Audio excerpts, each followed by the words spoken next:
What's up, Bernard? How's it going, man? My man, what's up, baby? I like the shirt, dog. Hey, how does it feel to see me wearing this? Feels good, my brother. It feels really good. I was like, okay, it's a little staged, but you know, I ain't going to take nothing of that. Hey, it's all, you got the curls going, baby. You looking good. That's right. That's right.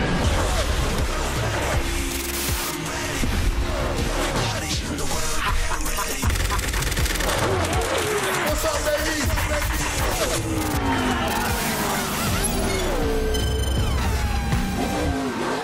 I didn't watch racing growing up. I didn't understand racing. I'm honestly, man, every race I'm asking crazy questions because I want to understand. Y'all, 167, 200, 300 laps, whatever it may be. I'm sitting there asking myself, I'm like, how are these dudes holding a piss? So I'm like, y'all. Come on, you've never done a road trip and drove 3 hours? I mean, I can hold it. But I'm saying, like, I swear to you, I got up one morning and I held my piss. I was like, okay, I want to see what it's like. I think I woke up at like 6 and I held my pee to like 9. And I was like, there's no way. I had to pee so bad. There have been a couple drivers that have taken a piss, have gone to use the bathroom. But yeah. Oh, pee on themselves? Yeah. The rule is, if you pee on yourself, then you have to be there Monday morning to clean it out. Like, I don't want to clean up my piss. Gosh. So it's like, I'll hold it. So I got to tell you, so this is funny, bro. We were watching CNN, and it was your interview with Don Lemon. Mm-hmm. And so Don Lemon said, we're going to have Bubba Wallace on. So as I'm walking by, I go, Bubba? I was like, it's a driver named Bubba? Like, I'm just walking, one look at TV. So when you started talking, I go, that sounds like a brother. So I turned to the TV. I go, wait. I go, babe. I go, is he black? And she was just like, yeah. I was like, oh, snaps. I was like, that's what's up, man. So I was like, I gotta learn it, right?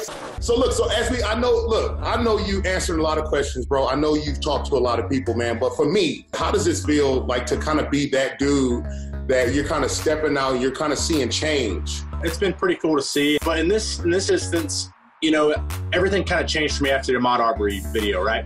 I was like, you know what? I'm an athlete. I represent a lot of brands and companies and race teams and people, personnel. This is so much bigger than that. This is me, for once, living the human being world that I just so happen to be an athlete, you know? And I'm like, you know what? This is how I feel. I'm pissed. I'm angry. I am hurt. I'm sad. And I'm going to talk about it. And I told my team I had ordered the Black Lives Matter t-shirt, and I wasn't even going to tell them, and they kind of latched on. It's definitely been well received from my peers and people who I work with, and also competitors. I know the last month of your life it's been a blessing. It's been a blessing. You've been able to, bring some awareness. But it's truly been, the last 3 weeks have been a learning experience for me. And I've made a promise. I'm like, I want to open that floodgate for my children. Like, bro, my son watching, my daughter, bro, I swear to you, homie, I'm not lying. My daughter, like, Dad, like, I want to go to a race to see him drive. And like, I'm just like, man, like, that's how much of an influence, because I just didn't know. You know what I'm saying? I mean, I don't know what I don't know. Yeah. So seeing you, bro, I got to tell you, man, that's super duper exciting, man. I appreciate that. So how do you prepare? So when I prepare for football, I watch film, I watch the offense, I watch first, second, third down, I watch trick plays, I watch run game, pass game. How do you prepare for other drivers, or do you do that? Yeah, so you kind of understand who you're racing around and know, like, okay, this guy's going to race me clean. Okay, this guy's going to race me hard. It's going to be hard to pass this guy. Number 6, Ryan Newman. Everybody in the garage says he's the toughest one to pass. It is absolutely true. He's just going to run you hard, and that's fine. I respect that, because I was always taught you race from start, race to the finish. There's no riding around. So there's some drivers that you want to get pointed by, like, hey, man, give me a break here. Like, earn it, Right. You got to earn it. I'm one of the more outspoken ones in the field of drivers that we have. Bubba Wallace and Kyle Busch beating and banging. You don't have too many personalities in the garage. It's more of, they're just kind of like, yeah, car ran good, we're gonna go on. If I have a crap day, I have a crap day, and you're gonna hear about it. Look where you hit me, you dumb. I carry my heart on my sleeves. That's how I've always been. I got it, bro. So I've been new to this, man. I've been watching you guys go. I'm definitely a fan. But as far as Talladega, how do you prepare? You know, Talladega is a very big chess game. You'll see we are nose to tail the whole way around. All 40 of us are all in one group. We are going to be this close, 3 wide, this close from side by side, and this close from nose to tail. Like one little move, and it's game over.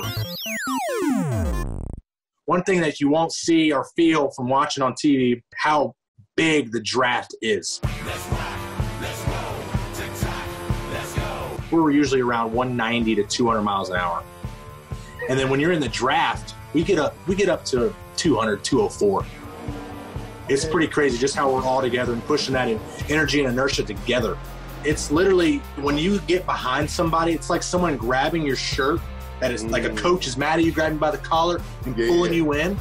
Like you literally come out of your seat and you feel that draft and your RPMs spike up, the speed spikes up. It's like in an instant, you're just like, okay. Okay, so Bubba, so in Talladega Nights, they're talking about a slingshot or slingshotting the other one. Is that even a thing? No. The deal with slingshotting, if you look at your car, the air has like a V platform. So right off the front end of your car, the air is going like this, over the top and around the sides, like a V. So when you get up to somebody, so say you're the lead car, and I have a run on you, I'm going to duck out here, and all this air that's coming on your car is now going to revert off your car to go onto my car and get up, and it's going to allow me to suck up right to you. And the closer you get, the more impactful it is, the more powerful it is. So I'll get right up to you, maybe even bump you a little bit, make sure you're awake. And then there's a fine moment though where you have to get away, because all of a sudden you start transferring that energy back onto yourself and back onto the other car, like vice versa. So you get here, then you got to pull away to bridge that gap and let that V get back on both y'all's cars to kind of separate. Because if you don't and stay there, then look, it's just the same effect that I just got from you. Now I'm giving it back to you to where you can get right back around me. So that's a little bit where the slingshot is called. It's more called side draft. If you had to get out your car and play a sport, another sport, what sport would it be? Man, I played basketball before I started racing, right? I'm not saying I was the best one by any means. But, you know, I just made second year AAU tryouts, just made the team. So I'm going to play basketball. That's the kind of the only sport I played. No offense, I could not stand football. When I played Little League football, I was the nose guard. I was like the center, basically. Me. Like, what? I will never forget. There was this one play. I guess I thought it was a turnover, whatever. And so I walk off the field because I'm tired, I'm hot, I'm ready to go home. And they're kind of like waiting, and they're like, where's our nose guard? Where's the other? I'm just like, what? Not here. And so they had to send in somebody else to play my position. I think that was the last game I ever played. That's hilarious. Yes. Okay. All right. So look, at the race, because of the lightning, you guys had to get in the car, get out. Get in the car, get out. Why can't you fix your car in that time where you're down for the lightning? When you're under red flag, it means stop everything. Can't touch the car, can't do anything. So at that moment, we're under red flag.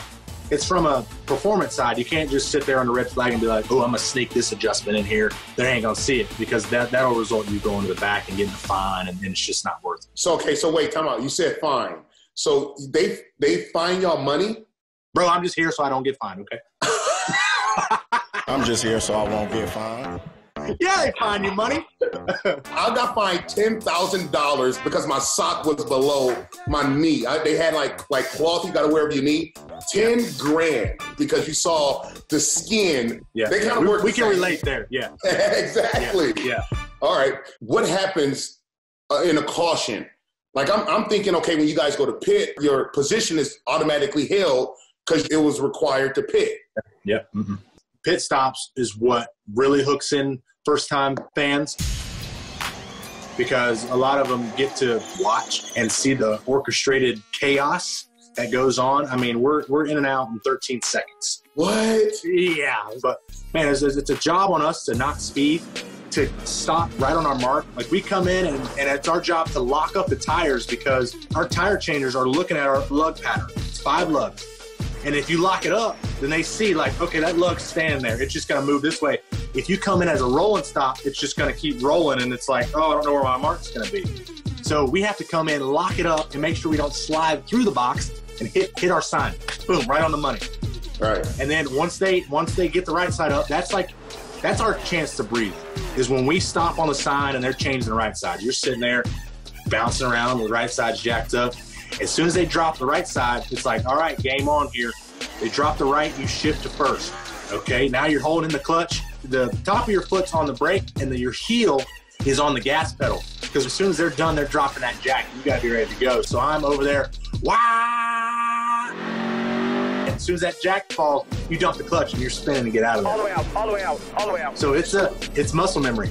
Bro, I don't know how to drive a stick, bro. I just, It's easy. As soon as you let out the clutch and start feeling it rolling, give it a little bit of gas and you're going. That's it. Okay. So, Bubba, I've seen a lot of penalties for guys speeding going into the pit. How is that happening? Every time we hit pit road, the pressure is on. We don't have a speedometer in the car. We don't know how fast we're going. Bro, I just found that out. Yeah, we don't know how fast. We are given a tachometer reading, and they'll give you a number 4472. What?